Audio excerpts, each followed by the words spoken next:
Well, afternoon, everybody. Big week here in the first full week at the Capitol. Later this week on Friday, I believe, we'll be doing the February forecast. Pretty important where the numbers are. We'll see if it's picking up on any of the impact from the surge or not. Probably not, but it should give us some indicators. Tomorrow, I'll be rolling out our package that should have gone in a special session in the fall around preventing gun violence issues, and we'll put that package back together, roll that out tomorrow, try and get some work done here at the Capitol. And I just did want to address Tim O'Malley's work, first of all, and start out by thanking Mr. O'Malley, a long-time public servant, somebody who understands servant leadership. He was brought in on program integrity. He was given free rein to do an assessment of where he saw programs broadly from a kind of a 40,000-foot view, and then present his findings. I have not yet read them. I talked to Tim on the day that he was appointed, and then I talked to him this morning, and nothing in between. And he just gave me a brief overview of where things were at, but I think it helps us once again create a roadmap of where we're going. So I'm excited about that. I'm excited at things we can do. Looking forward to the legislature tackling issues. We're going to have probably also later this week, we'll see how much we can get out of this report to add to the fraud package that we'll put in front of the legislature. Got a little bit of that last year, have a lot more in there that we think the legislature could help us with. But it's a good sign. I know we're up debating a lot of things, and then, of course, still trying to get answers as we view the aftermath of Metro Surge and the federal government's incursion into Minnesota. And just a reminder to your readers, listeners, viewers, what you saw with Metro Surge and the ICE agents was one piece of this assault on Minnesota. The others are in all of our agencies, all the letters of demands, all the hearings our folks are being taken to. So we're still trying to assess that. And then, of course, our demands have not yet been met. We need to be part of the investigation into Renee Good and Alex Preddy's death. We certainly want accountability. And I, for one, want to know what the federal government's going to do about paying us back for all the added costs for this. They talk about cooperation. It's a two-way street. With that, I'd be glad to answer a few questions.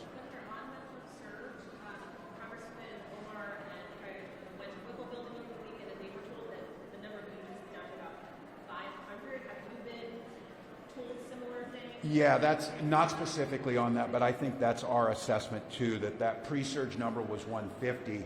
There were actually some of these folks here that were tasked to do something about fraud. They weren't doing it. I think maybe they're leaving a few of them here and see, and we've always said we'll welcome your help on that, but I think that's probably about right. They rotated out. We're probably down to about that number. Governor O'Malley report, how much of this can be done through executive action, and how much do you rely on the legislature? Yeah, it's a good question on the we'll wait to see as we look into it. The actions we can take executively will. I do think, though, a lot of this, both, I think it's important to have the legislature be a key piece in that so they can help feel the ownership, they can feel what's there, and we put it we put it statutorily. So we'll assess that. It was just the things like we found last year, just the simple act of giving us the ability to stop payment was pretty big. If the O'Malley piece gives us more on that, things that we've learned and that we're seeing. And I would just address quickly, I know the issue came up with the optimum report that we requested. I think a little bit of pre-work on that might have helped with people. No one's redacting anything to not get at the bottom of this. It's a different report than what Tim O'Malley did. The Optum report was basically a stress test of the system that told us where there were potential vulnerabilities.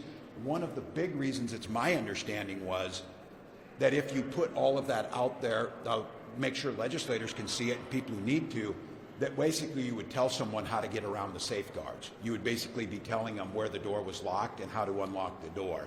So I want to be clear on this, that I think the legislature needs to be actively engaged. What I really need to see out of the Republicans, though, is quit admiring the problem and start being part of these solutions. That's why I think when this package goes in front of them, it's going to be a lot of things they should be asking for about how do you fix it. So, Esme.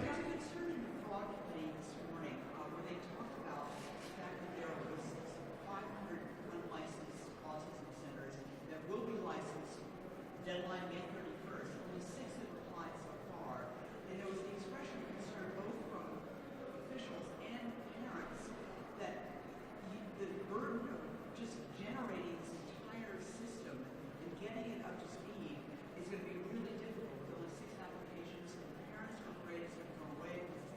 Yeah.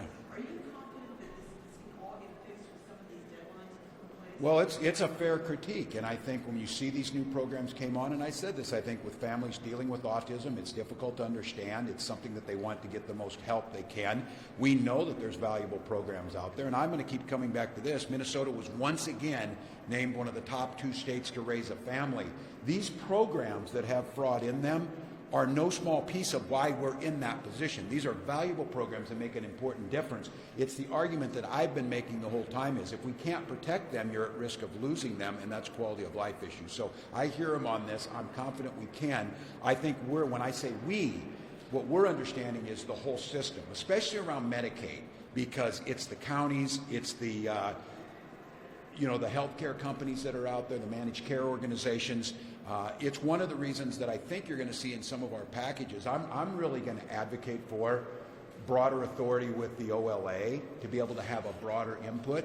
And I'm asking all of you for your help on this. I wish some of you would show a little desire like I'm feeling on this. We need to have data practices in the legislature too, so we understand how all these things are fixing together all the way down to the county level. So in answer to your question, Esme, I'm confident we can get there, but I'm certainly not complacent. I think this is going to be difficult, and I will say it again to people. These are valuable programs that improve the quality of life of our people. We need to simultaneously, and we're trying to do it, we're rebuilding the aircraft as it's flying, and we need to have a sense of urgency around it. When we stop payments to legitimate organizations, that can have a challenge. The problem for us is having all of the data to differentiate who were the legitimate and who were not. The pre-approval and some of the new techniques that we have now, and I think Tim talked about this, processes that have been in place since the 1970s, it's not an excuse, it's a reason that adds to this. The outdated legacy computer systems are just hellish to operate. Those could be really good touch points to get people in who should be in and keep people out. So, yeah, go ahead. Can you just expand on your decision to keep Shereen Gandhi in the permanent job at DHS? Yeah, and I'm really grateful for Shereen. Shereen has been doing this, Commissioner Gandhi, and I just said this, that I got to be honest with you. She instills confidence in me. She takes on, this is the hardest job in Minnesota right now. She took it on. She could have retired and was going to retire. She chose not to. And I talked to her this morning. For her and I, the next 10 months, is to go out of here and say, look, Tim O'Malley said every governor dealt with fraud.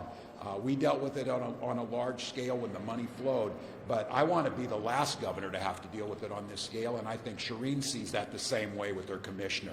As we re-modernize that department to get those quality, because they care deeply about the program. So I would just say this, I'm grateful she said yes, because it's a very, very difficult job. She's been doing it, and I think now it just takes that off the table. She and I, we've got 10 months to get this thing fixed. Like I said, that's our major focus. That's what we'll do. Why didn't you make her permanent earlier? Over here. On gun control, you've got a lot of pronunciation barriers coming here this week. How are you trying to balance both, but also meet expectations realistic? Around guns? Yes. Well, look, it is a huge problem. We are still reeling from Melissa and Mark's murder and John and Yvette's shooting. We're reeling from the Annunciation shooting. We took a move on security here in this building, and I would ask all of you, I'm getting feedback from legislators, from my staff, from State Patrol, that what we have on building security now probably should have been done years ago. I think we all agree on that. I'm looking at it the same way with this. Asking people to lock their firearms up, that's not that much. Getting rid of these weapons of war, I think we can lean into it. Do I expect the Republicans to cooperate? I think there's a window here. I just speak candidly. I think it's probably a pretty safe bet that the Speaker, Damath, and I, this will be both of our last sessions here. And I would think if both of us can find some common ground on issues that we care about, whether that's fraud for her, whether that's ICE, whether that's guns, I actually think there's more space in this legislative session to get things done than we might think. And I think guns is one of them. Yeah, why didn't you make Shereen Gandhi permanent earlier? Pardon me? Why didn't you make Shereen Gandhi permanent earlier? Well, I think it was the desire if she was going to stay in it and to see what it would take. One of the things, and I will let Shereen ask about this, very, very difficult to find somebody to take that job. We looked into the private sector on some, and that's, the ideal person would be someone who has a background in health, managing large healthcare organizations, things like that. Certainly not going to receive the pay here, certainly not going to do it. And I think Shireen, quite honestly, was coming up to retirement, and she just dug into the job. And one of the things I had to assess is she is really good at it right now. And what I needed is the best possible person. And I think there was a bit of a time period there where she just took it on and proved it. And this now seems like the time to do that. Governor, where do you stand on the zoning reform discussion? The what? Where do you stand on the zoning reform discussion, requiring localities to have that density? That one I haven't spent any time on yet, so I'll come back to it. So we're going, yeah. Governor, there was a big rally last week, kind of calling for a moratorium on data centers in the state, something. Yeah. The data center issue is a challenging one in terms of, I think we all know we're going to need it. The times are going to come up. We also know now people are cognizant of being careful about this driving up utility rates for everyone, the water usage issue, and then the issue of preemption if local communities deciding where they can go. I am of the belief we're going to need to build these things. They need to be built through the process of making sure they're both environmentally sound, they meet what they're going to, as far as the workers that are going to be there. But I think if Minnesota can do this, we need to take a look at it. And we've done some good things, and this is bipartisan that we've been able to get there. But I think what's over the horizon that people need to realize, I was part of a roundtable here towards the end of last year with data centers, with environmental groups, and with energy producers. There are proposals that are moving forward. Some of these data centers are going to be so big, they are going to build their own nuclear reactors to power the data center. And the issue as a country that this is where we could really use some leadership from D.C. that's not insane about what is a broad proposal for this. How is the United States going to tackle this? And states have a lot of rights here, but we need a national strategy on data centers. We certainly needed a national strategy on energy, and now those things were thrown out. These data centers are looking for the cleanest energy they can get, and once again, we've made ourselves pretty hospitable to folks coming in and getting clean energy, but I know one of the concerns is, are they going to suck up all our clean energy, and that's going to drive rates. So I think we've got work to do on this. Like I said, they're going to get built. I think Minnesota can do them better. I also care deeply about local concerns, but where you've got communities that want to host, where we can do them in a responsible manner, where we can make sure the energy is clean and the water issues are taken care of, we should do that. So we got a lot of work to do up here, and I think it's a lot of work looking towards the future. My hope is that we don't get caught into just the messaging war, because we all should care what happened with immigration. We all should care what happened with fraud. We all should care about data centers going forward. We all should care about how we're going to make housing more affordable. So I actually think, as I said again, if there's some legislators up here got into this business to make a positive impact, we've got a real chance to do that over 10 months. And like I said the last time I spoke with you, I don't really have any reason not to lean into all of these things. And I'm telling my team, I'm not leaving with this fraud stuff on the table, and we're gonna get what we can get. I don't care if it happened 50 years ago, and if it's on our watch, we need to do something about it. And it feels like there's good momentum around that. So I don't want to be the pie in the sky about a legislative session. I'm always really excited here in the early weeks, but I feel pretty optimistic that maybe we can get some of this done, because I think legislators here, Republican and Democrats, recognize D.C. is broken beyond about all imaginable anything we can see, but states still have huge autonomy to make a difference, and that's what I hope we do. So I think we'll be back with you on guns tomorrow. We may be with you on Thursday. We'll see if we do this on the fraud piece, and then we will definitely be with you on Friday to talk about the forecast. So thank you all. Grateful. Thanks,